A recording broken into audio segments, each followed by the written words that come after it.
I joined, had to sign up for the Air Force, otherwise you went into the infantry or field artillery. So I signed up for the Air Force, but they wouldn't let me until I was 17 and a half. So when I got to 17 and a half, they called me up. I went to Camp Lee and Keesler Field and then on to Tuskegee. To Tuskegee, and we're talking about the Tuskegee Airmen now. Will you give us the history of that pertaining to you when you signed up?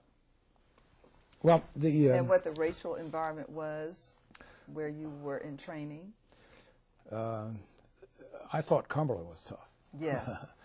But Alabama was where you were stationed. It was frightening because, well, the first time I ran into it, I mean, real racism, I mean, blatant, was when I was at Biloxi, Mississippi for the testing. And a guy from Swickley, Pennsylvania, and the reason why he's from Swickley, if you know Swickley back in those days, that was a very rich white neighborhood. Mm-hmm. But his mother was a live-in maid. Oh. And so that's why he was raised in Swickley. Yes. Because he confused me when I got older and found out where Swickley was. I said, hi, what's he with? But William Johnston from Swickley, Pennsylvania, and then Alfred Gladstone and a couple other guys from Philadelphia. Now, none of them were born below, say, Mason-Dixon line, so they didn't know anything about segregation. So here they were coming from Philadelphia and Pittsburgh and plop into Biloxi, Mississippi. Whoa. And I made the big mistake of, they said, let's go in town. And I said, okay, because Biloxi was a resort town, yes, right on the ocean. So I went in town with them. Actually, it wasn't the ocean, it was the Gulf. Gulf, yes. So I went into the town with them, and they had parts of the downtown had these like boardwalks, and it was partially because it was a boardwalk, but it was also raised so when you had the heavy rains and the water run, it wouldn't be up. You could stay up there. I learned all these things. As you could tell, as a scientist, I was always observing. Yes, exactly. And so we were walking down the street, and we would not, I guess we didn't pay attention to what the black people, because we didn't see that many black people in Biloxi. But if we'd have seen them, we'd have seen them move aside and let the white people pass. Well, William Johnston from Swickley and Alfred Gladstone weren't going to do that, so we bumped in. Bumped them, moved them aside, you know. So I didn't pay attention to it either. But as we were walking and talking, I heard this engine of a car. And we looked over and there was a police car. Now, remember, we're up on these boardwalks, so we're up and we're looking down in through the window. And this cop said, "You boys from Keesler Field?" And they said, "Yeah." He said, "I'm going to drive on down the street a little bit. I want you to follow me because I want to talk to you." So he drove on down the street. We followed him on down. We got down there. And he says, "You boys know you're in Mississippi." We said, "Yeah, sure, we know we're in Mississippi." He said, "Well," he said, "you know, you ever look around and notice something strange?" He said, "Look across the street over there, and what do you see?" We said, "I see trees." And he said, "Yeah." He said, "You know what they are? Them trees are?" He said, "No." He said, "They're loblolly pines." And he said, "You notice something strange about a loblolly pine?" He said, "No." And he said, "The branches don't start till they're about 10, 12 feet off the ground." And he said, "Yeah." He said, "So you get off the goddamn sidewalk because you can't stretch that far." So I said, back to Keesler.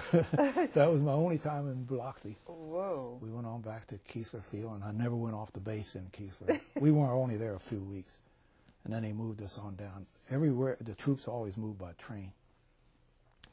And, of course, the trains, they had the colored coaches, that's right, which were up behind the coal car. That. Yes. Yeah, because this was back in the steam days with the coal fired. And they weren't air conditioned. So you open the windows. Well, if you're behind the train and it goes through a tunnel, it's pretty tough to breathe in that car, you know. And, so we went up from Biloxi up to Tuskegee, and in Tuskegee we got off at a stop along the way called Chehaw Junction, rather than bring us into Montgomery. Yes. because the air base was outside. We're still talking about Alabama. Yeah. Yes. And so the Army trucks would pick you up and take you on into the air base.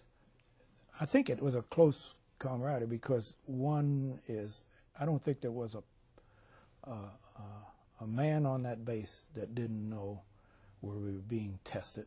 Yes. There wasn't a man on that base that didn't know that the white Pentagon, or what was called Department of War Department, didn't think that we were going to fail, that we couldn't fly those things. So there was a determination. Yeah. Yes. And then there wasn't a man on that base that said, if I fail, not only my family is going to be disappointed, but all black people are going to say, you failed. Big burden to carry. It was not articulated. It was never discussed. Nobody ever discussed, but you knew it. You knew it. There was that thing that pulled everybody together that you knew. And I was told that in the white Air Force, for every 100 cadets, about 80 would graduate. Mm-hmm. At Tuskegee, it was less than half. And it was, I'm convinced, and I think you talk to any Tuskegee Airman, is the washout rate was high because you couldn't take it. Yes. Because you had to take the military stuff, because in those days, I don't know how strict it was in the white Air Force, but in the black Air Force, you could have 3 things you could say without permission. And that was yes, sir, no, excuse, sir. Uh-huh. And so the racial pressures, were... some of the white instructors and all knew yes. that you had that limitation. And the way I got past the difficult times was I would smile. And I knew that drove that guy crazy. Yes. Because he didn't know. He said, "What are you smiling at?" And he said, "Wipe that smile," and then you go. You're supposed to wipe the smile off your face. And I'd do that, but then I'd start smiling again. Because, I said in my mind, I said, when I get finished here, I'm going to take him out and stomp the daylights out. Yes, of course, I never did. They never did. I think every guy on the base figured there was one of those guys they were going to beat up after, or even shoot. Yes. Yeah.